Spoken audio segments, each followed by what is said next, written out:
ప్రస్తుతం మనం ఉన్నాం తిరుపతి జిల్లాలోని రాయల చెరువు అనే ప్రాంతంలో ఉన్నటువంటి శ్రీ శక్తి పీఠం వద్ద.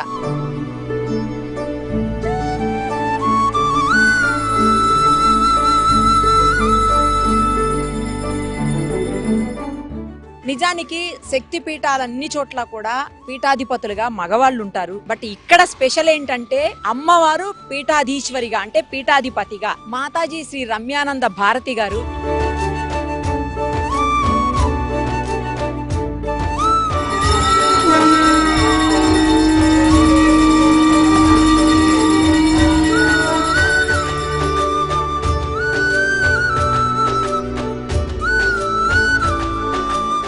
ఇది చాలా దగ్గర, నిజానికి తిరుపతి నుంచి జస్ట్ ఒక 13 కిలోమీటర్స్ అంటే ఒక 10-15 మినిట్స్ లోనే ఇక్కడికి వచ్చేయచ్చు. ఇక్కడ చాలా స్పెషల్స్ ఉన్నాయి. వారాహి అమ్మవారు ఉన్నారు. ఒక్కసారి ఇక్కడ గనక దర్శనం చేసుకుంటే ఏది కోరుకున్నా అది ఖచ్చితంగా జరిగి తీరుతుంది అనే ఒక నమ్మకం అయితే భక్తుల్లో ప్రగాఢంగా ఉంది.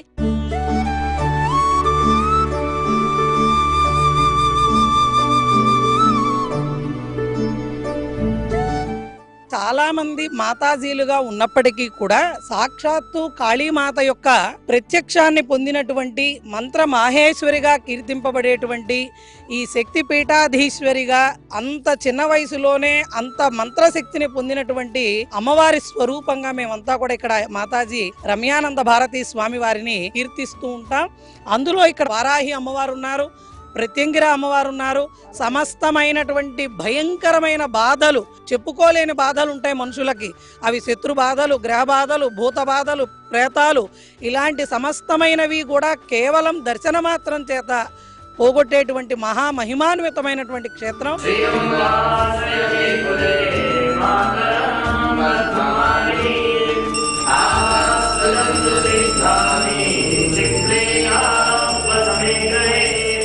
ఏదైనా కోరుకున్నది ఒక మనస్ఫూర్తిగా సత్సంకల్పం గనక చేసినట్టయితే అది జరగదు అనేది లేదండి. ఉదాహరణ అయితే నేనేనండి. ఒక్కసారి అమ్మవారికి ముడుపు గట్టి ఆ సంకల్పం అమ్మవారి ముందర చెప్పినాము అంటే తప్పకుండా అది నెరవేరుతుంది, తీరినట్టే అండి. అది ఇక్కడ శక్తి పీఠంలో మీరు ఏమన్నా కోరుకుంటే వెంటనే తీరిపోతాయి. ఇక్కడ లాంటి వారాహి మాత, ప్రత్యంగిర మాత తిరుపతిలో ఎక్కడ కూడా లేదండి. అలాంటి గొప్పనైనటువంటి ఆలయం.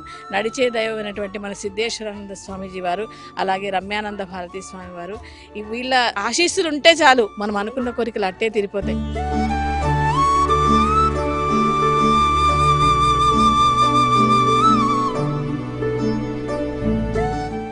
మంత్ర మహేశ్వరి శ్రీశక్తి పీఠాధీశ్వరి మాతాజీ శ్రీ రమ్యానంద భారతి గారు మనతో పాటు ఉన్నారు. ఒక్కసారి ఆమెతో మాట్లాడదాం. నమస్తే అండి. శక్తిపీఠం దగ్గరకు వచ్చిన తర్వాత ఒక పాజిటివ్ ఎనర్జీ వచ్చిందండి. నాకే వచ్చింది. శక్తి అని పెట్టారు. నిజంగా శక్తి ఉంది ఈ పీఠానికి. ఇప్పుడు మీరు చెప్పారు చాలా అద్భుతమైనటువంటి వైబ్రేషన్స్ వస్తున్నాయి అని. దానికి కారణం ఏమిటంటే పాతాళం నుంచి శక్తి, పాతాళ ప్రత్యంగిరాదేవి మనకున్నది, అధర్వణ ప్రత్యంగిర, అలాగే పాతాళ శ్వేతవారాహిదేవి ఇక్కడ ఉన్నది.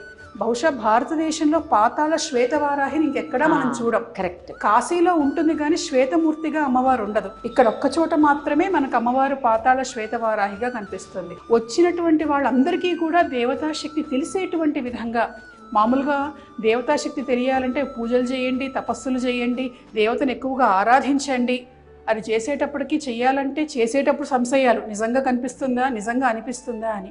కానీ వేటితో సంబంధం లేకుండా కేవలం ఈ ప్రాంగణంలో అడుగుపెట్టి దేవతను దర్శించుకుంటే చాలు, దేవత ఇక్కడ ఉన్నది, దేవత చైతన్యం ఇక్కడ ప్రవహిస్తున్నది అని భావన కలిగేటువంటి విధంగా మనకు మంత్రశాస్త్రంలో చెప్పబడినటువంటి విధంగా ఒక అద్భుతమైనటువంటి సూత్రంతో ఈ శక్తిపీఠ నిర్మాణం అనేటువంటిది జరిగింది. ఇక్కడ ఈ క్షేత్రంలో వచ్చి దర్శనం చేసుకుంటే 100% ఏది కోరుకుంటే అది జరిగే తీరుతుంది అని చెప్తున్నారు అందరూ. అవును, వాళ్ళ అనుభవాల వల్ల అది చెప్తూ ఉండటం అనేటువంటిది జరిగింది. అంతేకాకుండా ఇక్కడ అమ్మవారు ఉన్నాను అని చూపించడానికి ఇక్కడ మన దేవతలు ఏమిటంటే వాళ్ళకి ఏం తక్కువ చేస్తే వాళ్ళు ఊరుకోరు. ఉదాహరణకి ఇందాక వారాహిదేవి ఇక్కడ కింద పైన మనం ఏసీస్ పెట్టాం.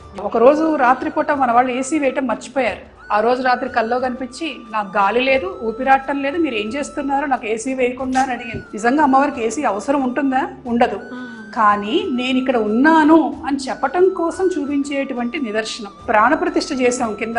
ప్రాణప్రతిష్ఠ అంటే దేవాలయం ప్రారంభం చేసినటువంటి మొదటి రోజు వారాహిదేవి దగ్గరికి ఉదయాన్నే వెళ్ళి తలుపు తీయంగానే ఆ తీసినటువంటి వ్యక్తి ఎగ్గిరంత దూరాన పడ్డాడు. లోపల నుంచి వచ్చినటువంటి వారాహి శక్తితో ఝూంకారం వచ్చింది, పెద్ద శబ్దం.